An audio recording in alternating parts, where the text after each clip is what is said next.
ओ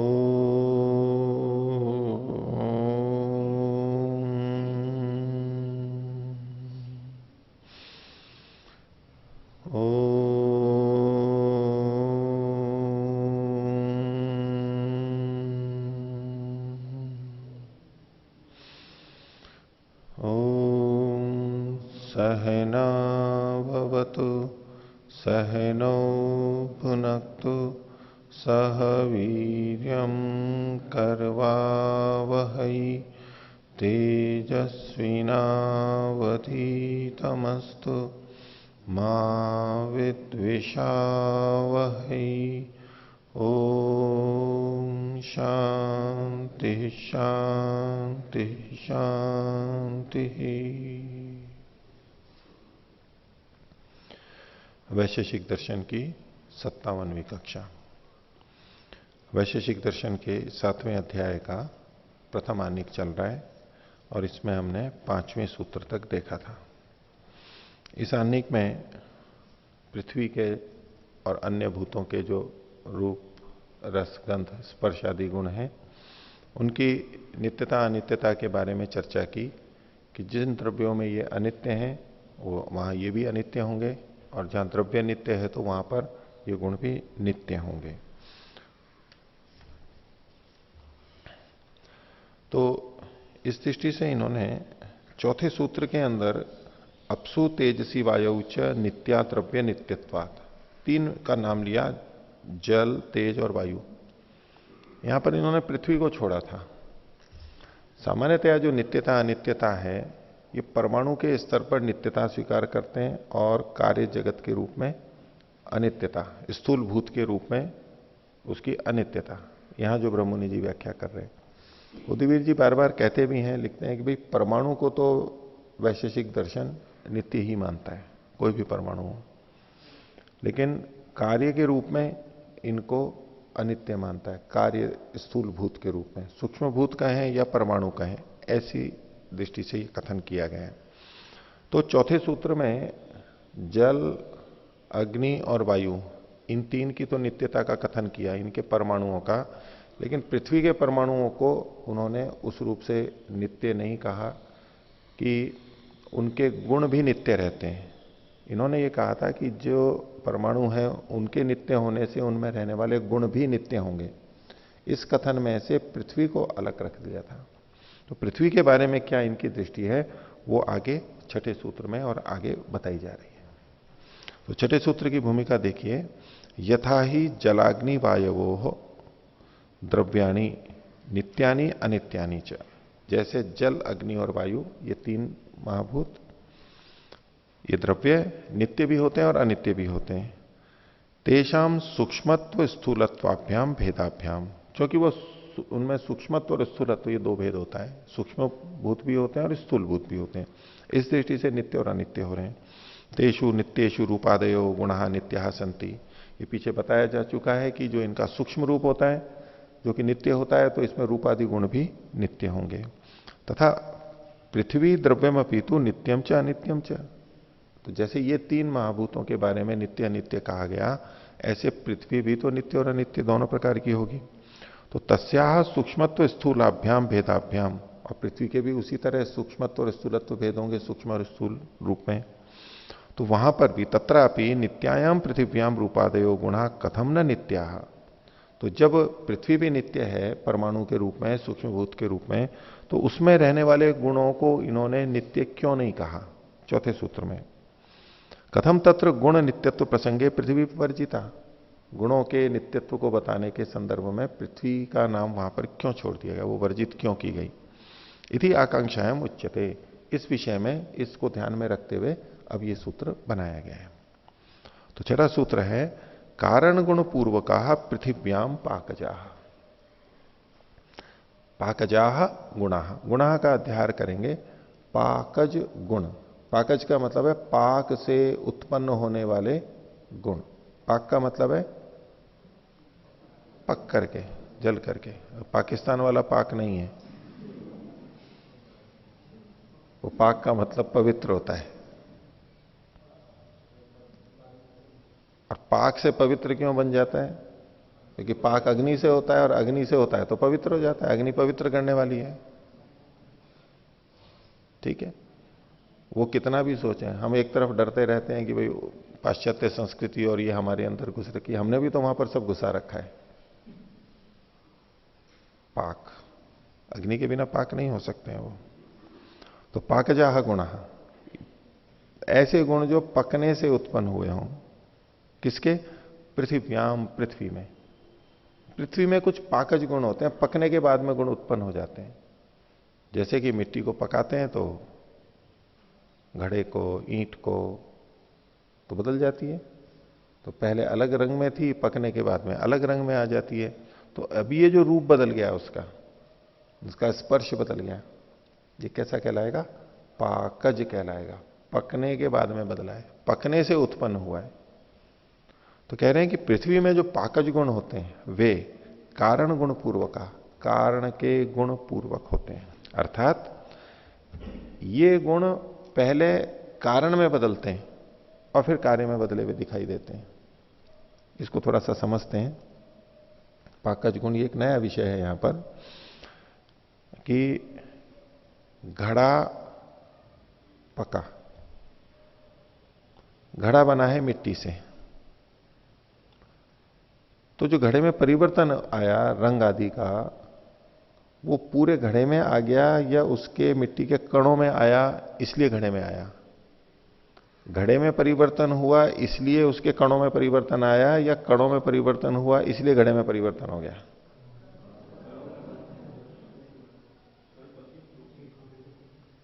दो दृष्टि हो सकती है कि पका कौन था, हमने पकने को किसे रखा था?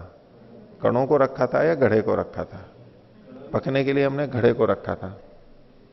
और अग्नि किसको दी थी हमने? घड़े को दी थी। तो पकेगा कौन? घड़ा पकेगा। एक दृष्टि। दूसरी दृष्टि है कि भाई पक तो रहा है, ठीक है, घड़ा रखा है, लेकिन कण पके हैं इसलिए घड़े का पके हुए का रंग अलग हो गया है, कण कण में बदला हुआ है। तो कैसे होता है? इसको दो दृष्टियों से कहा जाता है। इस पाक को दो ढंग से कहा जाता है। एक को कहते हैं पीलू पाक। पीलू पाक, पीलू कहते हैं परमाणु को। पीलू, पीलू। एक तो पीलू वृक्ष होता है, वो अलग चीज है। यहां पीछे पीलू वृक्ष है, कोने में है, वो छोटे छोटे फल आते हैं उसके पीले पीले से। उसके पेड़ जो है ना पुराने पुराने से होते हैं, बूढ़ा बूढ़ा सा पेड़ होता है उसका, उसका तना टेढ़ा मेढ़ा और सलबटों वाला होता है, वो पेड़ ही ऐसा होता है। तो वो यहां पीलू का मतलब है परमाणु। और इसी कारण से वैशेषिक दर्शन को पैलव भी बोलते हैं। पीलू से संबंधित दर्शन है ये पैलव। पीलू के बारे में जो बताता है वो उसको पैलव दर्शन भी बोलते हैं, इस दर्शन को। तो एक तो है पीलू पाक और दूसरा है पिठर पाक। पिठर, पिठर का मतलब वो घड़ा, पात्र। तो न्याय दर्शन वाले पिठर पाक के समर्थक हैं और वैशेषिक दर्शन वाले पीलू पाक के समर्थक हैं। जब ये माना जाता है कि पूरा घड़ा पकता है और घड़े के पकने के कारण उसमें स्थित जितने कण हैं वो भी पक जाते हैं, उनमें भी रंग में परिवर्तन आ जाता है, इसको कहते हैं पिठर पाक। ये पहले पात्र पका और फिर उसके कण पक गए। और जब ये मानते हैं कि पहले परमाणु पके हैं तो घड़ा पका है, इसको कहते हैं पीलू पाक। कि पीलू मतलब परमाणु पहले पके।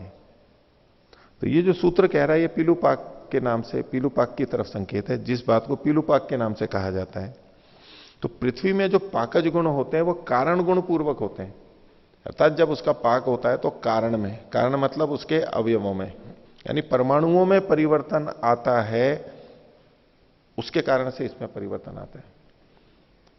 पीछे जैसे हम बिना पाक की स्थिति में भी देखते थे कि कार्य के गुण कारण गुण पूर्वक होते हैं। ठीक है, ये एक सामान्य स्थिति। जैसे गुण कारण में होते हैं वैसे कार्य में होते हैं। तो ये तो स्वभावतः है, जो गुण कारण में है उसके अनुसार कार्य में आए। इसमें पाक नहीं हुआ, बस वो कारण वैसा ही था और उससे कार्य बन गया। लेकिन जब कार्य बन गया, कार्य द्रव्य बन गया, अब उसका पाक किया जा रहा है, तो उसमें पहले कारण में परिवर्तन आएगा, यानी कणों में, परमाणु के स्तर पर परिवर्तन आएगा और उससे वो लक्षित होगा पूरे कार्य के अंदर। तो पृथ्वी के जो पाकज गुण होते हैं वो कारण गुण पूर्वक होते हैं। पहले कारण में पाक होगा, कारण में गुणों का परिवर्तन आएगा और फिर कार्य में परिवर्तन हमारे को दिखाई देगा। यद्यपि वो हमारे को तो साथ साथ ही दिखाई देता है, लेकिन एक सोचने की दृष्टि है कि पहले परमाणुओं में आएगा, परमाणुओं में परिवर्तन नहीं आएगा तो कार्य में उसके कैसे परिवर्तन आएगा, अवयवों में परिवर्तन नहीं आया तो अवयवी में कैसे परिवर्तन आएगा। इस दृष्टि को करके यहां इन्होंने सूत्र दिया है। अब इसके कारण क्या हुआ कि पृथ्वी के रूप आदि गुण परमाणु के स्तर पर, सूक्ष्मभूत के स्तर पर वो अनित्य हो गए। पृथ्वी का परमाणु नित्य माना गया, लेकिन जब अग्नि से पाक किया गया तो जब उसके कार्य में परिवर्तन आया तो कहते हैं पहले परमाणु में परिवर्तन हो गया। तो परमाणु नित्य होते हुए भी उसके जो गुण हैं वो परिवर्तनशील हो गए। पीछे जो जल अग्नि वायु का कहा था उनमें उनमें पाकज गुण बदलते नहीं, पाक गुण से परिवर्तन नहीं आता है उनमें, वो वैसे ही रहते हैं। लेकिन पृथ्वी में पाक से परिवर्तन आ जाता है और वो पाक में परिवर्तन परमाणु को नित्य स्वीकार करते हुए भी उसमें परिवर्तन आ जाता है। जबकि पीछे क्या सिद्धांत दिया गया था कि जो नित्य है उसके गुण भी नित्य होंगे, अनित्य के गुण भी अनित्य होंगे। तो जब कारण गुण पूर्वक पृथ्वी में पाकज गुण हुए, इसका मतलब यह हुआ कि नित्य परमाणु को, पृथ्वी के नित्य परमाणु को मानते हुए भी उसमें रूप आदि में परिवर्तन यानी अनित्यता देखी जा रही है। यह एक अपवाद रूप में था, इसलिए इसको अलग लिखा। वहां पर चौथे सूत्र में 3 भूतों का नाम लिखते हुए भी पृथ्वी को वहां पर नहीं जोड़ा, उसके लिए सूत्र है। तो कारण गुण पूर्व कहा पृथ्व्याम पाकजहा, पाकज गुण पृथ्वी में कैसे होते हैं, कारण गुण पूर्वक होते हैं, कारण में ही परिवर्तन हो जाता है, ऐसा ही स्वीकार करते हैं। देखिए भाष्य में इसी को खोला है। पृथ्वी तो अन्यत्र यानी पृथ्वी से भिन्न, कहां पर, अब तेजो वायुषु, जल तेज और वायु में, नित्येषु जो कि नित्य हैं, तो रूपादयो गुण नित्या भवंती, उनमें तो रूपादि गुण नित्य ही होते हैं। किंतु पृथिव्याम नित्यायाम अपि, पृथ्वी के नित्य होने पर भी परमाणु के स्तर पर रूपादयो गुणा न नित्या, उसके रूपादि गुण नित्य नहीं होते हैं।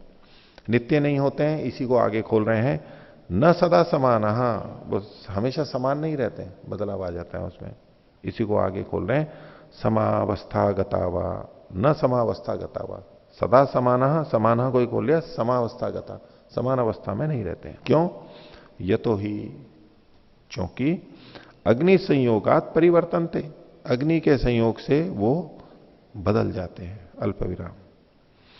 प्राथमिक स्वरूपम त्यजंती, परिवर्तनते को ही वैसे आगे खोल रहे हैं कि अपने प्राथमिक स्वरूप को छोड़ देते हैं। प्रारंभ में मूलतः जो उनका स्वरूप था उसको छोड़ के दूसरे रूप में आ जाते हैं। प्राथमिक स्वरूपम त्यजंती, इसी को आगे खोल रहे हैं। भिन्नम स्वरूपम उपयंती, भिन्न स्वरूप को प्राप्त कर लेते हैं, जो पहले थे उससे भिन्न हो जाते हैं। है तो रूप गुण, लेकिन रूप गुण में बदलाव आ गया। तो प्रश्न कर रहे हैं कि तत्कथम इति उच्यते, ये कैसे हो जाता है। तो उसका उत्तर यह है, स्थूलायाम पृथिव्याम दक्षिणोत्तर भिन्न भिन्न प्रदेशगतायाम, जो स्थूल पृथ्वी है वो दक्षिण की हो उत्तर की हो, दिशा की देश से मतलब देश का भेद बताना चाहते हैं, दक्षिण और उत्तर ऐसे भिन्न भिन्न प्रदेश में जो स्थित है, वो विशिष्ट संस्थान भूतायाम, वो किसी भी प्रकार की हो, किसी भी रंग रूप वाली हो, तो भी वो जब घटादि रूपेण विकृतायाम, घड़े आदि के रूप में जब वो विकृत अवस्था में आती है, उसी को आगे खोल रहे हैं विकृतायाम को। कार्यभूतायाम पृथिव्याम, जब वो कार्य रूप में आ जाती है तो रूपादय गुणा ये पाकजा संति, उनमें पकाने पर जो रूपादि गुण आते हैं, ते न कार्य वशगा अपितु कारण गुणपूर्वका संत, वे कार्य के वशीभूत नहीं होते हैं कि कार्य में परिवर्तन आया तो हुआ है, वो कारण गुण पूर्वक होते हैं, उसे कारणों में परिवर्तन यानी परमाणु में परिवर्तन आ जाता है। जैसे कि खोल रहे हैं, मृत कणेशु कार्यावयवेशु कारणेशु, मिट्टी के कणों में परिवर्तन हो जाता है। वो कौन है, जो कार्य के अवयव हैं, घड़ा कार्य हो गया और उसके अवयव मिट्टी के कण हुए, वहां परिवर्तन हो जाता है। उनमें कारणेशु पाकजहा पाक वशगाह भवंती, पाक के वशीभूत, पाक के कारण से वो होते हैं। क्यों होते हैं कि यतो ही अग्नि संयोगात पृथिव्याह कणा परमाणु वा, क्योंकि अग्नि के संयोग से पृथ्वी के कण या यूं कहें कि पृथ्वी के परमाणु पच्यन्ते, पक जाते हैं। पच्यंते को खोल रहे हैं, पाकम प्राप्नुवंति, वहां वो पाक को प्राप्त हो जाते हैं। जैसे हम भोजन पकाते हैं तो भाई ये चीज पक जाती है, चावल है पक जाता है, गल जाता है, ये चीज पक जाती है, सब्जी पक जाती है। लेकिन मिट्टी को पकाने लगो वैसे पानी डाल करके, जैसे भोजन पकाते हैं तो मिट्टी तो नहीं पकती है, लेकिन वैसे सीधे अग्नि में डालो तो वो भी पक जाती है। तो ये पक जाती है, पाकम प्राप्नुवंती। और उससे क्या होता है, पाकात कणानाम परमाणु नाम कारणानाम रूपादेव गुणा परिवर्तन थे। और उस पाक से कणों के यानी परमाणुओं के जो कि कारण है उनके रूपादि गुण परिवर्तित हो जाते हैं। ते ही कार्य खलु उपलभ्यन्ते, और जब कारण में परिवर्तन आ गया तो वही कार्य में परिलक्षित होने लग जाते हैं, घड़े आदि में परिवर्तन आ जाता है। तस्मात् पार्थिवस्य कार्य वस्तुनो गुणा न कार्य योगात किंतु कारणस्य गुणा संति कारण गुण पूर्वकत्वात्। इसलिए पार्थिव कार्य वस्तु के यानी पृथ्वी से जो कार्य वस्तुएं बनी हैं, कार्य जगत बना है, कोई नई चीज बनी है, उनके जो गुण हैं वो कार्य के योग से नहीं बदलते हैं, किंतु कारण के आधार पर ही, गुणों के आधार पर ही कारण गुण पूर्वक वो बदलते हैं। पूर्वम कारणेषु ते प्रकटी भवंती, ये जो पाकज गुण हैं ये प्रकट पहले कहां होते हैं, तो यूं कह रहे हैं कि पहले कारणों में प्रकट होते हैं। जो परमाणु है, कण है, उनमें वो रूप परिवर्तित प्रकट होता है। पश्चात कार्य लक्षण थे, उसके बाद वो कार्य घड़े आदि में लक्षित होते हैं। अतएव नित्यायाम अपनी पृथ्व्याम रूपादेव गुणा न नित्या, इसलिए पृथ्वी जो परमाणु नित्य है उसमें भी इसके गुण नित्य नहीं होते, बदल जाते हैं। अब इसमें मन में ये आता है कि भाई अन्य भूतों में क्यों नहीं परिवर्तित हो, या वहां होते हैं नहीं होते हैं। तो कह रहे हैं जल आदि नाम तू रूपादयो गुणा पाके न परिवर्तनते, जल आदि में उसके पकाने से रूपादि गुण परिवर्तित नहीं होते हैं। दृश्यंते च पूर्ववदेवा, पहले जैसे ही दिखाई देते हैं। पानी को कितना भी उबालते रहो परिवर्तन आएगा क्या उसमें, वैसे का वैसे ही रहता है। और वाष्पीभूत हो जाता है वो अलग बात है, उसकी अवस्था बदल गई है, लेकिन वाष्पीभूत होकर के फिर उसको ठंडा कर लो तो फिर पानी कैसा रहता है, वैसे का वैसे ही रहता है, उसमें रंग रूप थोड़ा ना बदलता है। इसलिए उसमें पाकज गुण नहीं होते, परिवर्तित नहीं आते। जिनमें पाकज गुण यानी बदल रहा है पकने के बाद में, इसका मतलब उसमें पार्थिव अंश है। पूरा पार्थिव है या आंशिक है वो अलग बात है, लेकिन उसमें पार्थिव अंश है जिसके कारण पाक से परिवर्तन आ रहा है।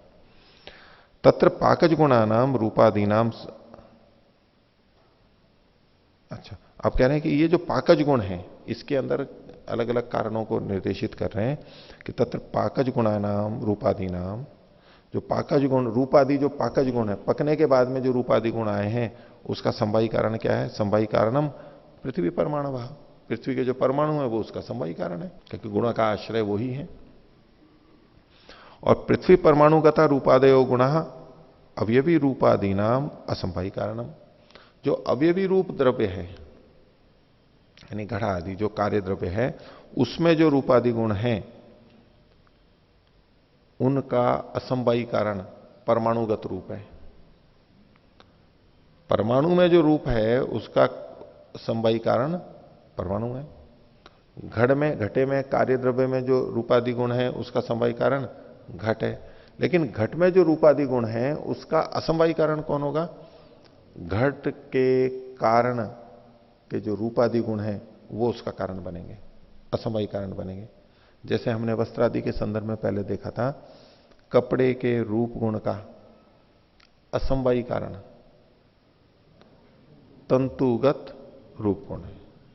बस बिल्कुल उसी तरह से ये पाकज गुणों के संदर्भ में बोल रहे हैं कि जो रूप परिवर्तित हुआ है, तो ये जो परिवर्तित रूप वाला गुण है, रूप गुण है, इसका संवाही कारण तो वो कार्य द्रव्य है। लेकिन उससे पहले जब ये परमाणु में परिवर्तित हुआ, सूक्ष्म रूप में नित्य में भी परिवर्तन आया है, वो जो गुण है उसका संवाही कारण वो परमाणु है। लेकिन अवयवी के कार्य द्रव्य के रूपादि गुण का असंवाही कारण परमाणु या तो कारणगत रूपादि गुण है। आगे, और अग्नि संयोग निमित्त कारण, और इसमें निमित्त कारण क्या बनेगा, क्यों इसमें परिवर्तन आ गया, तो अग्नि का संयोग ये उसका निमित्त कारण बनेगा। इसी विषय में और आगे कह रहे हैं कि कथम पृथ्व्याम एवं रूपादि गुणानाम पाकजत्वम कारण गुण पूर्वकम ये केवल पृथ्वी में ही रूपादि गुणों का कारण गुण पूर्वक पाकजत्व क्यों है, कारण गुण पूर्वक ही यहां पर पाक गुण क्यों हो रहे हैं। ये न नित्याया पृथिव्या रूपादय गुणा अनित्यासु, जिससे कि नित्य पृथ्वी के रूपादि गुण भी अनित्य हो रहे हैं, जबकि सिद्धांत क्या किया था, नित्य वस्तु के गुण भी नित्य होंगे, तो इसमें क्यों परिवर्तन आ रहा है। कथन न अन्यत्र अन्यत्र अबादिशु, अन्य जो जल आदि हैं उनमें, पृथ्वी को छोड़ के जो ऊपर के तीन है, अबादिशु अपि रूपादि गुणा नाम पाकजत्वम, रूपादि गुणों का पाकजत्व कारण गुण पूर्वक स्वीक्रिय थे, उनमें परिवर्तन कारण गुण पूर्वक क्यों नहीं स्वीकार किया जाता है। इति आकांक्षायाम उच्यते, इस विषय में उत्तर दे रहे हैं। तो 7वां सूत्र है एक द्रव्यत्वात्, ये एक ही ऐसा है बस, और कोई नहीं है। भाष्य देखिए, पाकजानाम गुणानाम एक द्रव्यत्वात् केवलम एकम पृथ्वीम द्रव्यम एवं आश्रयती पाकजा गुण, ये जो पाकज गुण है ये केवल पृथ्वी द्रव्य का ही आश्रय करते हैं और कहीं आश्रित नहीं रहते हैं। अग्नि संयोगात पृथिव्याम एवं रूपादेव गुण पाकजा खलु भिन्ना भिन्ना प्रादुर्भवंती, अग्नि के संयोग से केवल पृथ्वी में ही रूपादि गुण भिन्न भिन्न जो कि पाकज हैं वो भिन्न भिन्न रूप से प्रकट होते हैं। न ही अबादिशु पाकज गुण प्रादुर्भाव, जल आदि में पाकज गुण का प्रादुर्भाव उत्पत्ति नहीं होती है। कारण गुणात भिन्नो भवती, वो कारण के गुणों से भिन्न होता है, अगर परिवर्तन भी होता है तो कारण में कुछ और है, कार्य में कुछ और आएगा, और नहीं तो परिवर्तित ही नहीं होता है। तत्गुणस्तु रूपादिस तथैव अवतिष्ठते, इनका कहना है कि वो जो गुण है, रूपादि गुण है, वो वहां पर जैसे कारण में है वैसे ही कार्य में रहते हैं। तादृशी पक्तव्या तो पृथ्वी ही अस्ति, ये जो पक करके परिवर्तित होने वाली है पक्तव्या जो है वो तो केवल पृथ्वी ही है। न च जलाग्नि वायवाह तथा पक्तव्या, जलाग्नि वायु आदि उस तरह से पकने योग्य नहीं होते हैं। वे अग्नि को भी पकाओ तो क्या होगा, अग्नि को और पकाओ तो क्या बनेगा, वैसी ही है। वायु को भी और पकाओ तो और क्या है, वो तो वैसे ही है बस। आगे, यद पृथ्वीवत तेषु अपि पाकजा गुणा प्रादुर्भवेयु, वो वैसे नहीं है, इसलिए पृथ्वी के समान उनमें पाकज गुण प्रादुर्भूत उत्पन्न नहीं होते हैं।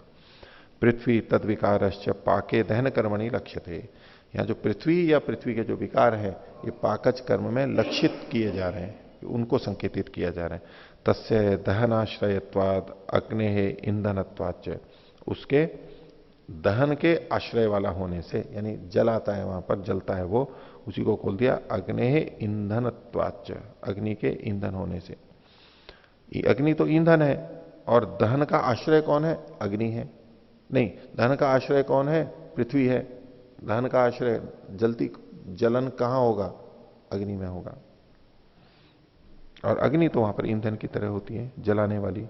न जलम दग्धम भवती तत्तु वाष्पी भूय उद्गच्छति, तो जल दग्ध तो होता नहीं है और वो वाष्पित होकर के चल जाता है। यद्यपि हम सामान्य भाषा में कहते हैं पानी है तो बोले कितना पानी जल गया, अग्नि पे चढ़ा दो, या काढ़ा वाढ़ा बनाते हैं तो बोले जी आधा रखना है, चौथाई रखना है, तो बोले आधा पानी जला करके और उड़ा करके, जलाना भी बोलते हैं उड़ाना भी बोल देते हैं, पर वो जलाना मतलब उड़ाना ही होता है वहां पर। न च जलम दग्धम भवती तत्तु वाष्पी भूय उद्गच्छति, न अग्नि ना अग्निर्दह्यते, अग्नि ही जलाने वाली है, और तो कोई जलाने वाला है नहीं, तो अग्नि से अग्नि जले ऐसा तो कभी देखा सुना नहीं जाता है। न वायु अग्नि ना दग्धो भवती, और वायु भी अग्नि से जल नहीं जलती है, वायु है जैसी है।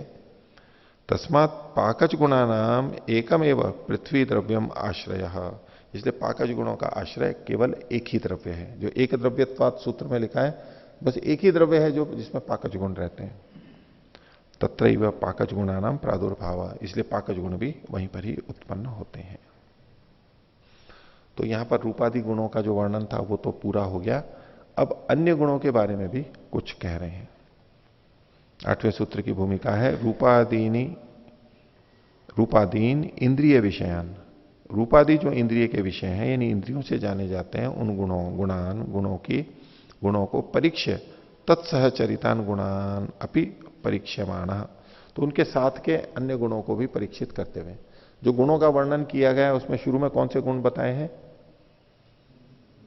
रूप रस गंध और स्पर्श, उसके बाद में क्या है, संख्या, और फिर क्या है, परिणाम। तो इन्होंने कहा कि उसकी इनकी परीक्षा करके क्रम प्राप्ताम संख्याम अंतरयित्वा, क्रमशः प्राप्त जो संख्या थी उसको छोड़ करके, उंगाल करके, अल्प विषयत्वात् पूर्वम परिमाणम परीक्षते, कम विषय वाला होने से पहले परिमाण के बारे में चर्चा करते हैं, संख्या को अभी इन्होंने नहीं लिया।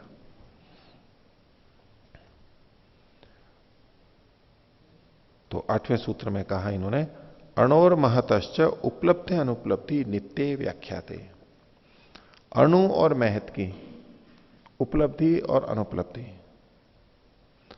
अणु ये एक परिमाण है यानी छोटा, महत ये एक परिमाण है यानी बड़ा।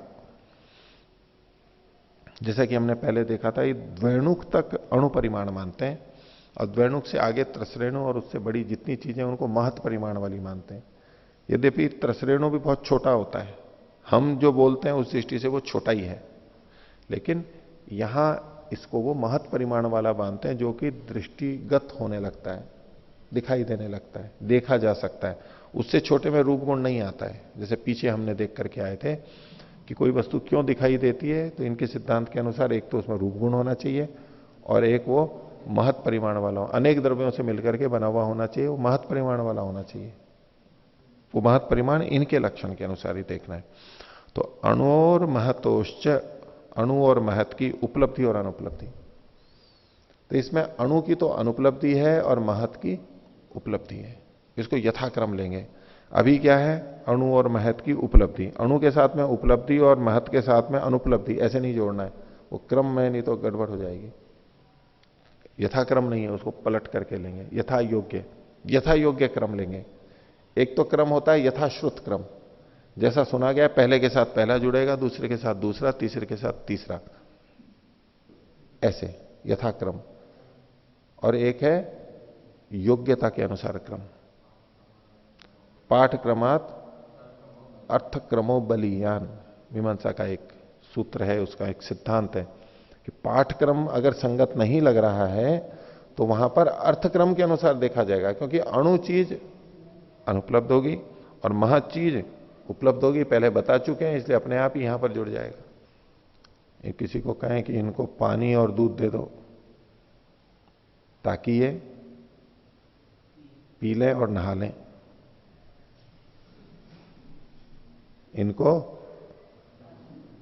पानी और दूध दे दो, बाल्टी में पानी और गिलास में दूध दे दो ताकि ये पी लें और नहा लें। नहीं, नहा लें और पी लें तब तो यथाक्रम हो गया कि पानी दिया तो नहाने के साथ जुड़ गया, दूध हुआ वो पीने के साथ जुड़ गया। लेकिन ऐसे पानी और दूध दे दो जिससे ये पी लें और नहा लें। अच्छा, अब ये किसी ने बोल दिया तो हमारे को कोई दिक्कत होती है क्या समझने में? भले ही क्रम कुछ भी हो, हम क्यों पानी के साथ में नहाना और दूध के साथ में पीना जोड़ देते हैं? यथा योग्य जुड़ जाता है, यही बस सिद्धांत है भाई। पाठक्रम से अर्थक्रम बलवान होता है, संगति वहां पर है, अर्थ वहां से जुड़ रहा है, प्रयोजन वहां से जुड़ रहा है, इसलिए होता है। यही बात यहां पर है। तो अणु और महत के साथ में उपलब्धि और अनुपलब्धि का मतलब है अणु की अनुपलब्धि और महत की उपलब्धि, ये जो होती है ये भी नित्य व्याख्याते, इनको भी नित्य ही समझना चाहिए। अर्थात नित्य वस्तु में अणु या महत परिमाण है वो नित्य होगा, और अनित्य वस्तु में जो महत और परिमाण होगा, अनित्य वस्तु में जो अणु और महत परिमाण होगा वो अनित्य होगा। नित्य वस्तु का परिमाण नित्य और अनित्य वस्तु का परिमाण अनित्य होगा। जैसे अन्य गुण है, रूप रसादि हैं, वैसे ये भी होगा। भाष्य देखिए, अणुपरिमाण से गुणस्य, अणुपरिमाण का जो कि एक गुण है उसका, और महतः, सूत्र में जो महतः शब्द है उसको लिखा महत परिमाण से गुण से, महत परिमाण वाले गुण का, दोनों गुण है, उपलब्धि अनुपलब्धि। यथा योग्यम अन्वय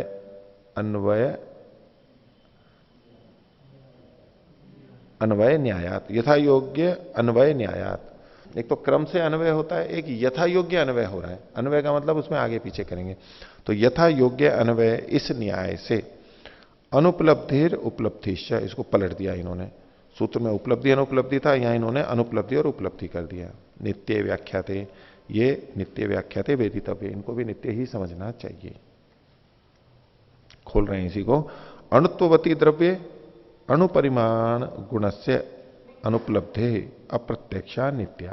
अणु अणु वाले द्रव्य में, यानी अणु परिमाण वाले गुण में जो उसकी अनुपलब्धि है, जो कि अप्रत्यक्ष है, वो नित्य समझनी चाहिए। और महत्ववती द्रव्य, जो महत परिमाण वाला द्रव्य है, महत्ववती सप्तमी एक वचन है, उस द्रव्य में महत परिमाण गुणस्य, महत परिमाण इस गुण की, महत परिमाण वाला तो द्रव्य है, उसमें महत परिमाण की उपलब्धि, जो कि हमको उपलब्धि को ही खोल दिया, प्रत्यक्षता जो है वो नित्या अस्ति, वो नित्य है। आगे अणु महतो स्वरूपम कारणम च प्रदर्शन, अणु और महत के स्वरूप और कारण को बताते हुए पूर्व महत स्वरूपम कारणम च, पहले महत का स्वरूप और कारण, और पश्चात अणु स्वरूपम कारणम च कथयति, फिर अणु के स्वरूप और कार्य को आगे कह रहे हैं। क्यों कोई चीज महत कहलाती है और क्यों कोई चीज अणु कहलाती है। तो नवा सूत्र है कारण बहुत्वाच्च, कारण के अधिक होने से। तो कोई चीज महत है, कार्य द्रव्य जो महत है, कार्य द्रव्य पे लागू होगा, ये कार्य द्रव्य मालूम होगा, तो उसके कारण के अधिक होने से, उसके मूल उपादान कारण जो है, मूल उपादान कारण वो अधिक होगा, तो वो चीज महत परिमाण वाली होगी, बड़ी होगी, उतनी बड़ी होगी। तो कारण बहुत्वाच्च। और 10वां सूत्र है अतो विपरीतम अणु, और अणु इससे विपरीत होता है। तो यहां पर कारण बहुत्व की जगह कहेंगे कारण के न्यून होने से, अल्प होने से वो वस्तु अणु होती है। सामान्य सिद्धांत है जो कि हम समझे हुए भी हैं, पूरा जीवन में जीते ही हैं, कि आटा ज्यादा होगा तो रोटियां ज्यादा बनेगी, कोई कारण अधिक है। और छोटी बड़ी रोटी हो तो भी तोल करके देख लेंगे कि रोटियां ज्यादा बनी है या कम बनी है, संख्या में नहीं। तो इसी तरह से जितनी रोटी बनानी है तो आटा ज्यादा होगा तो रोटियां ज्यादा बनेगी, कम होगा तो कम बनेगी। ऐसे ही अनयो सूत्रो एक वाक्यता अस्ति, कारण बहुत्वाद को खोल रहे हैं। त्रसरेणु कारणानाम द्वेणु का नाम बहुत्वाद, त्रसरेणु के जो कारण है वो द्वेणु, उनकी अधिकता होने से। इन्होंने त्रसरेणु और द्वेणु क्यों लिखा, क्योंकि महत परिमाण का प्रारंभ ये त्रसरेणु से स्वीकार करते हैं, और उसका कारण कौन है, द्वेणुक। तो महत परिमाण द्वेणु, महत परिमाण क्योंकि उसमें द्वेणुकों की संख्या अधिक है, त्रसरेणु के कारण जो द्वेणुक है उनकी संख्या अधिक होने से वो अधिक हो जाता है। द्वेणुक में कम होंगे, त्रसरेणु में अधिक हो जाएंगे। आगे चतुर्णुक कारणानाम त्रैणुकानाम बहुत्वात्, अब जो चतुर्णुक के कारण है कौन, त्रैणुक यानी त्रसरेणु, उनकी अधिकता होगी तो चतुर्णुक भी अधिक हो जाएंगे। बहुत्वात् संहतत्वात् घटादो पृथिव्याम च, तो उनके संगत होने से घट आदि में या पृथ्वी आदि में, चकारेण प्रचयात, और चकार से उनके प्रचय यानी संगठित होने से, इकट्ठे होने से, तुलांशु नाम शिथिल संयोगाच, और जो उनके रेशे होते हैं उनके तुलांशु, रजाई को तुली का भी बोलते हैं, उसमें तूल होता है, यानी वो तूल मतलब तीली नहीं होता है, तिनके नहीं, वो रेशे जो होते हैं वो। तो तुलांशु नाम शिथिल संयोगा, क्योंकि उनमें संयोग ढीला है, दूर दूर है, इसलिए। तुल पिंडे महत्वम महत परिमाणम, महत परिमाण स्वरूपम वह भवती, वो फूले फूली दिखाई देती है, जैसे स्पंज होता है और चीजें होती हैं, उसमें कारण की अधिकता भी है, लेकिन साथ में अगर संयोग शिथिल है तो वो फूला फूला हुआ ज्यादा दिखाई देगा, निकट में है तो वो कम दिखाई देगा। आगे अथ अस्माद उक्त लक्षणात् विपरीतम अणु परिमाणम, इस जो लक्षण को कहा गया नवे सूत्र में, इससे विपरीत अणु परिमाण होता है, उसी को खोल रहे हैं। अर्थात कारण अबहुत्वात्, महत परिमाण था कारण के बहुत्व होने से, अणु परिमाण होगा कारण के अबहुत्व के कारण, कारण अबहुत्वात्। तथा उसी प्रकार से अप्रचयात अणु परिमाणम, तो उसका प्रचय न होने से, इकट्ठे न होने से वो अणु परिमाण होता है, तत्स्वरूपम च भवति, और उसका स्वरूप आता है। यत खलु द्वेणु के परिमाणम तद अणु, तो द्वेणुक में जो परिमाण है वो अणु परिमाण है। यच्च प्रचय ही न तुलांशु, और जो प्रचय से रहित जो तुलांशु है यानी छोटा भाग, तत्र अणु परिमाणम अस्ति, वहां भी अणु परिमाण है। ये इन्होंने तुलांशु को गलत लिख दिया है यहां पर वाक्य में, क्योंकि तुलांशु को जो दिखाई दे जाता है उसको त्रसरेणु के रूप में लेते हैं और उसको महत परिमाण के रूप में मानते हैं। इन्होंने यहां तुलांशु को किस ढंग से लिखा है, लेकिन इसको ये अणु परिमाण के रूप में कह रहे हैं, ये अपने आप में विचारणीय बात है। तो कारण के बहुत्व होने से महत परिमाण और कारण के अबहु होने से अणु परिमाण होता है। आगे, अणोर महतश्च परिमाणस्य अधिकरणम आश्रयो वा यद्यपि भिन्नम भिन्नम भवति। अणु परिमाण हो या महत परिमाण हो, इनका जो अधिकरण है यानी आश्रय है वो भिन्न भिन्न होता है। परंतु लोके खलु एकाधिकरणे अपि व्यवह्रियते। जो अणु और महत परिमाण है, हम दो वस्तुओं को देखेंगे तो ये अणु है, ये महत है। जैसे द्वैणुक को अणु कहा, परमाणु को अणु कहा, अणु परिमाण का कहा, लेकिन त्रसरेणु को महत परिमाण कहा, और उसके बाद आंवले को भी महत परिमाण कहेंगे, फिर पर्वत को भी महत परिमाण कहेंगे, पृथ्वी को भी महत परिमाण कहेंगे। तो ये जो अणु और महत शब्द का प्रयोग हो रहा है वो भिन्न भिन्न वस्तुओं में हो रहा है, अब तक जिस तरह से किया था। लेकिन अब ये क्या कह रहे हैं कि परंतु लोके खलु एकाधिकरणे भी व्यवह्रियते अणुत्व महत्वम च तत्कथम इति उच्यते। लेकिन एक ही वस्तु को महत और अणु भी कह देते हैं। एक तो पहले कह दिया गया कि ये वस्तुएं अणु हैं और ये वस्तुएं महत परिमाण वाली। द्वैणुक तक की चीजें अणु परिमाण वाली और द्वैणुक से बड़ी हैं चीजें, भिन्न भिन्न वस्तुएं, वो महत परिमाण वाली है। ये तो एक अलग दृष्टि हो गई। लेकिन एक ही वस्तु को, आंवला ले लिया, उस आंवले को अणु भी कह देते हैं, महत भी कह देते हैं। वो कैसे प्रयोग होता है लोक के अंदर? इसका उत्तर अगले सूत्र में। तो 11वां सूत्र है, अणुमहत इति तस्मिन विशेष भावात विशेष अभावाच। अणु और जो महत है उसमें, एक ही में, वो विशेष के होने से या विशेष के न होने से होता है। वो विशेष जो है यहां पर ये दोनों दृष्टियों से ले रहे हैं कि एक विशेष का मतलब है उत्कर्ष यानी बढ़ना, अधिकता होगी तो भी, और एक अपकर्ष कम होना, छोटा होना, वो भी। तो दोनों को ही विशेषता कहा जा सकता है। हम कहते हैं ये बड़ा है, ये इसकी विशेषता है, ये छोटा है, ये इसकी विशेषता है। दोनों तरह से हो सकता है। और इसी तरह से जो उत्कर्ष अपकर्ष, और उसका अभाव भी कह सकते हैं, उत्कर्ष का अभाव और अपकर्ष का अभाव। भाष्य देखिए, एकस्मिन व्यवह्रियमाणे पार्थिव द्रव्य, एक ही पार्थिव द्रव्य में जब ये हम व्यवहार करते हैं, अणु महत परिमाणम व्यवह्रियते, अणु और महत ये परिमाण का कथन व्यवहार में किया जाता है। कैसे? विशेषो विशिष्ट धर्म। अब यहां जो विशेष भावात और विशेष अभावात लिखा हुआ है, अब उस विशेष को ये खोल रहे हैं कि विशेष, विशेष का मतलब है विशिष्ट धर्म, विशिष्ट धर्म। और उसी को आगे का सापेक्षो, वो सापेक्ष होता है। कैसा?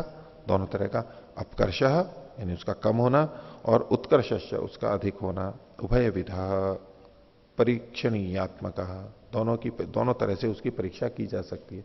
यानी विशेषता, उत्कर्ष में भी विशेषता कही जा सकती है, अपकर्ष में भी विशेषता कही जाती है। दोनों दृष्टियों से देख सकते हैं। उसको ये आगे उदाहरण से बता रहे हैं। उदाहरण देने, यथा बिल्वस्य महत्वम अपेक्ष। बेल का जो वृक्ष होता है, बेल का जो फल होता है, गोल गोल शरबत बनता है जिसका, तो बिल्व के महत्व की अपेक्षा, उसको एक बड़ा है, उसकी अपेक्षा से आमल के अणुत्वम, आंवले में अणुत्व होता है। अब यहां अणुत्व का मतलब है छोटा। अब वो अणुत्व नहीं है जो द्वैणुक वाला अणुत्व है, एक बस छोटा। आंवला वैसे महत परिमाण वाला है किंतु बेल के वृक्ष की अपेक्षा से, बेल के फल की अपेक्षा से ये अणु है। तो आमल के अणुत्वम। अब तस्मिन्नेव महत्वम कुवलयस्य अणुत्वम अपेक्षे भवती है। और उस आंवले में भी महत्व आ जाता है। कुवलय, कुवल मोती को बोलते हैं, छोटा मोती होता है, उसकी अपेक्षा से आंवला बड़ा है।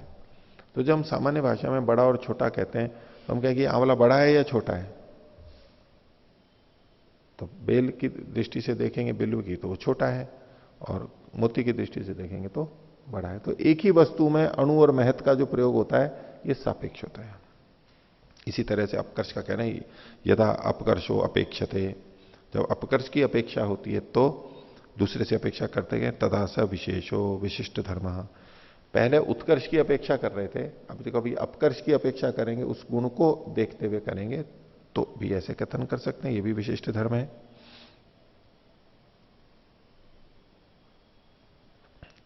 विशिष्ट धर्मस्तदा आमलकम अणु बिल्वात, तो आमलक बिल्व से अणु कहलाएगा। तत्र आमल के अपकर्ष भावात, आमलक में अपकर्ष का भाव होने से, यानी अपकर्ष को ले रहे हैं तो यहां पर विशेष का भाव है। पहले जब बड़े को देखेंगे, बृहत को देखेंगे, उत्कर्ष को देखेंगे, तो बेल बड़ा है तो आंवले में उस बड़ेपन का अभाव है, विशेष का अभाव देख रहे थे। लेकिन जब पहले आंवले को देखा कि ये अपकर्ष छोटा है, तो इसमें इस अपकर्ष का विशेषता का भाव है, और बिल्व में इस अपकर्ष का छोटेपन का अभाव है। तो हम सापेक्ष रूप से जब भी देखेंगे उत्कर्ष या अपकर्ष, उसका भाव और अभाव दोनों दृष्टियों से कह सकते हैं। इसको पलट पलट करके बता रहे हैं। तो तत्र आमल के अपकर्ष भावात बिल्वम महत अपकर्ष अभावात, बिल्व महत परिमाण वाला है क्योंकि उसमें अपकर्ष का अभाव है। आंवले और बिल्व में उत्कर्ष का देखेंगे तो आंवले में उत्कर्ष का अभाव है और बेल में उत्कर्ष का भाव है।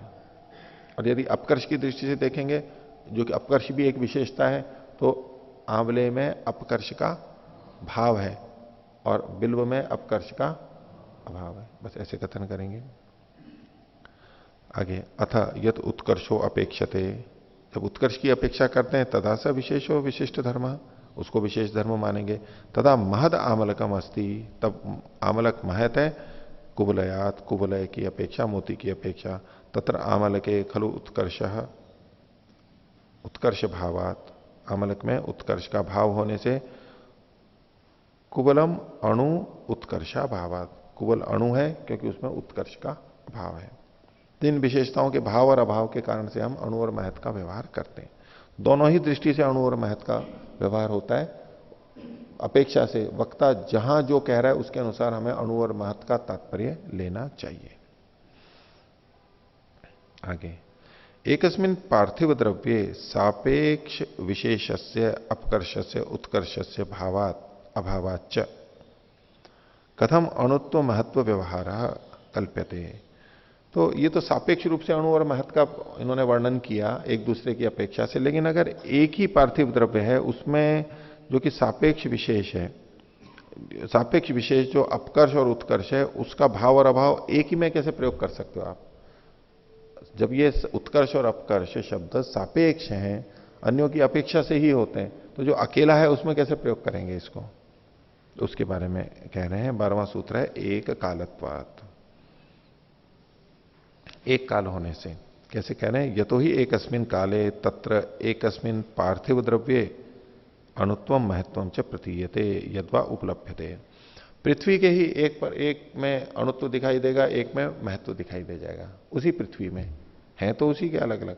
पहले तो अभी हम अलग अलग द्रव्य ले रहे थे, अब एक ही द्रव्य में, जैसे आंवले भी हों, आंवले ही आंवले हैं, लेकिन आंवले में भी छोटा और बड़ा हम बोल देंगे। पहले आंवले को हम बिल्व से या तो मोती से तुलना कर रहे थे सापेक्ष अन्य द्रव्य से।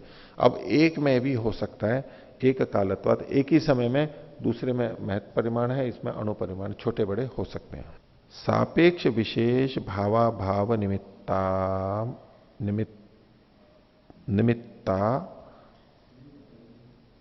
तय, मेरे इसमें कटा हुआ है, सापेक्ष विशेष भावा भाव निमित्ता तयोः उपलब्धि। हाँ ठीक है। सापेक्ष और सापेक्ष विशेष के भाव और अभाव के निमित्ता यानी निमित्त के कारण से निमित्त वाली तयोः उन दोनों की उपलब्धि होती है। यानी सापेक्ष निरपेक्ष में दोनों की अपेक्षा से सापेक्ष विशेष के भाव और अभाव के निमित्तक ही उसमें होती है, वो आपस में ही तुलना उनकी हो जाती है, दूसरे से नहीं होती है। इसके लिए आगे कह रहे हैं दृष्टांताच, एक दृष्टांत देकर के इसको, दृष्टांत से भी ये बात सिद्ध होती है। कैसे? भाष्य में देखिए, अणु महत परिमाणम अस्ति, अणु और महत ये दोनों परिमाण हैं, और ये क्या है? गुण है। गुणेशु भवती ही अपकर्षो उत्कर्षापेक्षा, गुणों में अपकर्ष होता है उत्कर्ष की अपेक्षा से। तथा दृष्टांतो विद्यते यथा रूपम रसो वा गुण, जैसे रूप और रस गुण है ऐसे ये परिमाण भी गुण है। तो जैसे रूप और रस के अंदर वस्त्र, शंख, स्फटिकेशु, ये रूप गुण को ले रहे हैं। जैसे ये सब सफेद होते हैं, वस्त्र भी सफेद है, शंख भी सफेद है और स्फटिक भी सफेद है। इनमें श्वेतत्वम अपकर्षोत्कर्षापेक्षाया लक्ष्यते, इनमें जो श्वेतत्व है वो उत्कर्ष और अपकर्ष की दृष्टि से देखा जा रहा है। एक ही रूप है लेकिन श्वेतता भिन्न भिन्न है। यथाच और द्राक्षा खरजूरयोर मधुर रसोपकर्षोत्कर्षापेक्षा लक्ष्यते। तो द्राक्ष है, खरजूर है, चीनी है, गुड़ है, ये सब तो मीठी मीठी चीजें हैं, लेकिन इनमें भी मीठेपन के उत्कर्ष और अपकर्ष की अपेक्षा से उसका कथन किया जाएगा। तो एक ही वस्तु में भी जैसे मधुरता को देख रहे हैं तो मधुरता में भी उत्कर्ष अपकर्ष हम देख सकते हैं, सफेद में भी उत्कर्ष अपकर्ष देख सकते हैं। ये सब हम प्रयोग करते रहते हैं, हमारे लिए बहुत सामान्य बात है, लेकिन ये इस तरह से इन्होंने कथन किया है। तो आगे देखिए, इन्होंने कहा परंतु स एशो अणु महत्व व्यवहारो द्रव्येषु वर्तते। ये जो अणु महत्व का व्यवहार है ये तो हमने द्रव्यों में देखा, क्या औरों में भी ये व्यवहार देखा जा सकता है? किंतु, तो उसके लिए 14वां सूत्र है अणुत्व महत्वयो अणुत्व महत्वाभाव कर्म गुणैर व्याख्याता। अणुत्व और महत्व में अणुत्व और महत्व का अभाव होता है। अणुत्व और महत्व में अणुत्व और महत्व का अभाव होता है। अणुत्व में अणुत्व का अभाव, महत्व में महत्व का अभाव होता है। ये बड़ी विचित्र बात है। जो वही चीज है, बोले पानी में पानी का अभाव है, अग्नि में अग्नि का अभाव है, ऐसा तो ना बोल सकते हैं। वो तो अग्नि है ही, वायु है ही, जल है ही। लेकिन यहां क्या कहना चाहते हैं, अणुत्व एक जाति है, महत्व एक जाति है, तो उस जाति में जाति कभी भी नहीं रहती। गोत्व में गोत्व नहीं रहता है। गऊ में तो गोत्व रहता है लेकिन गोत्व में गोत्व नहीं रहता है। मनुष्य में मनुष्यत्व रहता है लेकिन मनुष्यत्व में मनुष्यत्व नहीं रहता है। बोले इसके मनुष्यत्व में मनुष्यत्व नहीं है, ऐसा कोई वाक्य नहीं बनेगा। मनुष्य में मनुष्यत्व नहीं है, तो ऐसे कहा अणुत्व महत्वयो अणुत्व महत्वाभाव। वो किस तरह से समझना चाहिए? कर्म गुण ही व्याख्या था, कर्म और गुण के समान समझ लेना चाहिए। जैसे कि पीछे बताया था, कर्म में कर्म नहीं रहता है और गुण में गुण नहीं रहता है। तो अणु और महत्व भी गुण है, परिमाण गुण है, इनमें भी परिमाण गुण नहीं रहता है। अणु में अणु नहीं रहता है, महत्व में महत्व नहीं रहता है। वो अणुत्व और महत्व शब्द से यहां पर जाति के रूप में ले लीजिए या चाहे गुण के रूप में ले लीजिए। तो जैसे कर्म और गुण में आपस में कर्म और गुण नहीं रहते, ऐसे इनमें भी नहीं रहते। भाष्य देखिए, इसी बात को कहा है अणुत्व अणुत्व से, अणुत्व में अणुत्व का, महत्व महत्व से अभाव अस्ति, महत्व में महत्व का अभाव है। दूसरे ढंग से बोल रहे हैं, न अणुत्व अणुत्वम, अणुत्व में अणुत्व नहीं है, और न महत्व महत्व, महत्व में महत्व नहीं है। सच अभाव, ये जो इनमें एक दूसरे का अभाव है वो कैसे समझना चाहिए? कर्म फिर गुणश्च तुल्यो व्याख्यातो वेदितव्य। जैसे कर्म में समझते हैं, जैसे गुण में समझते हैं, वैसे यहां भी समझना चाहिए। कर्माणी न स्वतंत्राणी गुणापि न स्वतंत्रा। कर्म स्वतंत्र नहीं होते हैं और गुण भी स्वतंत्र नहीं होते हैं। क्यों नहीं होते हैं कर्म और गुण स्वतंत्र? क्योंकि द्रव्याश्रित होते हैं। द्रव्य के बिना स्वतंत्र ये नहीं रह सकते। तो कर्माणी न स्वतंत्राणी गुणापि न स्वतंत्रा, किंतु कर्म गुणा द्रव्याश्रयी न संति, लेकिन कर्म और गुण द्रव्य के आश्रित रहते हैं। तथैव अणुत्व महत्वम च द्रव्याश्रयी भवति। इसी तरह अणुत्व महत्व भी द्रव्य के ही आश्रित रहता है, अलग से कहीं नहीं मिलेगा। न स्वतंत्रम, अलग नहीं होता है। तस्मात अणुत्वे अणुत्वम न च महत्व महत्वम अस्ति, इसलिए अणुत्व में अणुत्व नहीं है, महत्व में महत्व नहीं है। तथा च उत्क्षेपण कर्मणि न पुनर्उत्क्षेपणम, उत्क्षेपण कर्म में फिर और उत्क्षेपण नहीं होता है। कैसे, क्या कहना चाह रहे हैं कि किसी वस्तु को हम ऊपर फेंक रहे हैं तो वस्तु में तो उत्क्षेपण कर्म हो सकता है, लेकिन इस उत्क्षेपण में जो उत्क्षेपण, इस वस्तु में जो उत्क्षेपण है उसका कोई और उत्क्षेपण नहीं हो सकता है, वो तो कर्म रूप है। ऐसे ही दूसरी चीजों में लगेगा। तो न च उत्क्षेपण कर्मणि पुनर्उत्क्षेपणम, उत्क्षेपण कर्म को और उत्क्षेपित नहीं कर सकते। द्रव्य को तो कर सकते हैं, कर्म को नहीं कर सकते। रूप गुणे पुनर्न रूपादय रूप गुण कल्प्यते, रूप गुण में फिर और रूप गुण कल्पित नहीं होता, बस रूप तो रूप ही है।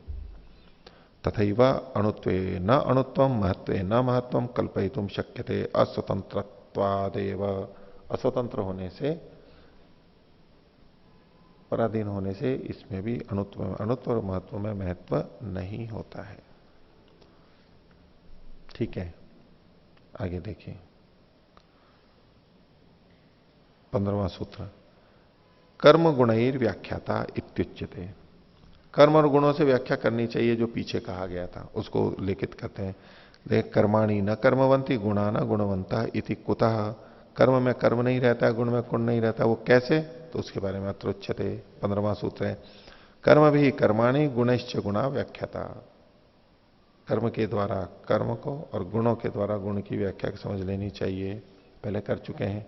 व्याख्यातानी कर्माणी व्याख्याता गुणाश्च, पहले गुण और कर्म को बता चुके हैं, शुरू में ही बता दिया था, पहले अध्याय के पहले आनिक में ही बता दिया था।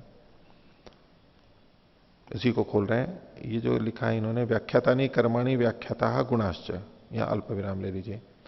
और कर्मे फिर गुणश्च संबंध्यन्ते न वाइति तत्र न संबध्यन्ते। तो ये कर्म और गुणों से संबद्ध होते हैं, जुड़ते हैं या नहीं, तो इस विषय में कहते हैं नहीं जुड़ते हैं। खलु एषः सिद्धांत, ये जो सिद्धांत है पीछे बताया, द्रव्याश्रयी अगुणवान, ये 1:16 है।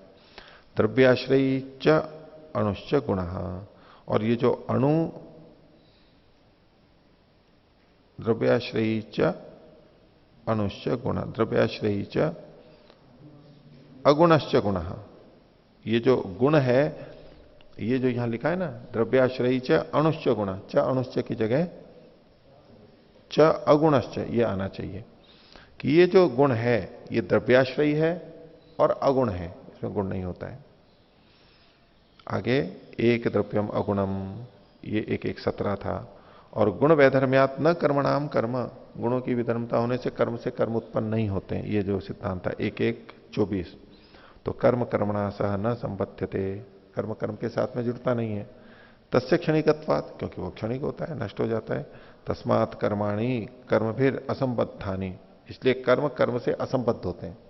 असंबद्धानी को आगे खोल दिया शून्यानी, यानी रहित होते हैं, कर्म कर्म से रहित होता है। न व्याख्यात शून्यानी व व्याख्यातानी, ये पहले बता चुके हैं। और गुणेश्च गुणा असंबद्धा, और गुण गुण से असंबद्ध होते हैं। असंबद्धा को ही आगे खोल दिया इन्होंने शून्या व्याख्याता, शून्य होते हैं यानी रहित होते हैं, गुण गुण से रहित होते हैं, इसकी भी व्याख्या पहले करती गई है। याद दिला रहे हैं कि ये बिल्कुल वैसा ही है, कुछ नई बात नहीं कही जा रही है, वैसा ही है।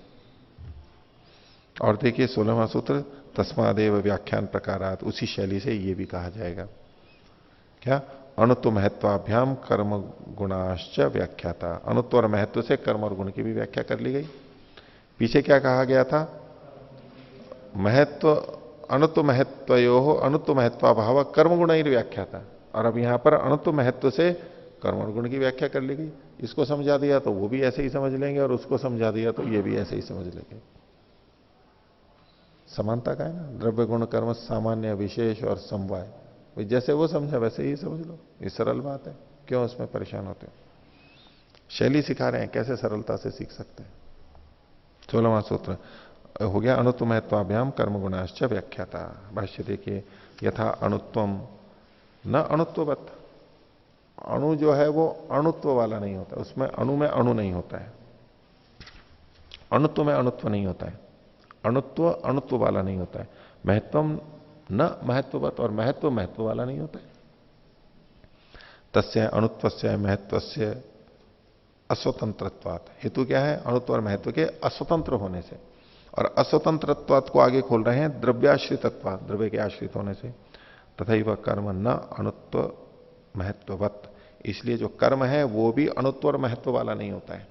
इसको यूं समझिए कि इन्होंने अणुत्व और महत्व को कहा था कि ये अणुत्व में अणुत्व नहीं रहता, महत्व में महत्व नहीं रहता।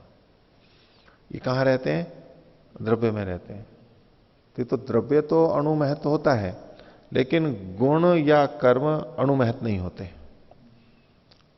अणु और महत्व जो परिमाण है उसको कहां पर घटाना है, द्रव्य में ही घटाना है, उसको गुण और कर्मों में नहीं घटाना है। इसलिए इन्होंने कहा द्रव्याश्रयित्वा तथैव कर्म न अणुत्व महत्ववत, कर्म भी अणुत्व महत्व नहीं होता, गुणों न अणुत्व महत्ववान, गुण भी अणुत्व महत्व वाला नहीं होता है। तस्य अस्वतंत्रत्वा द्रव्याश्रितत्वा, हेतु वही है कि ये द्रव्य के आश्रित होते हैं। अथच यथा कर्म भी कर्माणि असंबद्धानी शून्यानी, जैसे कर्म से कर्म संबद्ध नहीं होते यानी शून्य होते हैं। गुणाश्च गुण ही असंबद्धा, गुण गुण से असंबद्ध होते हैं यानी शून्य होते हैं। तथैव अणुत्व महत्वाभ्याम असंबद्धानी शून्यानी कर्माणि, ऐसे ही कर्म भी अणुत्व और महत्व से शून्य होते हैं, उसमें अणुत्व महत्व नहीं होता है। और गुणाश्च अणुत्व महत्वाभ्याम असंबद्धा शून्य संति, गुणों में भी अणुत्व और महत्व नहीं होता है। क्यों? ये तो गुणा संति अगुणवंता है, क्योंकि गुणों में गुण नहीं रहते। और कर्माणी च संति अगुणवंती, और कर्म में भी गुण नहीं रहते हैं। अणुत्व महत्वम च गुण, और अणुत्व महत्व चूंकि गुण है इसलिए ये गुण और कर्म में नहीं रह सकते। इसलिए अणुत्व महत्व का व्यवहार जहां भी होगा तो वो द्रव्य को केंद्रित करके होगा हमेशा। परिमाण जो है वो द्रव्य को केंद्रित करके होगा, गुण और कर्म को केंद्रित करके नहीं होगा। तो आज का पाठ इतना ही रखते हैं। प्रणव ध्वनि।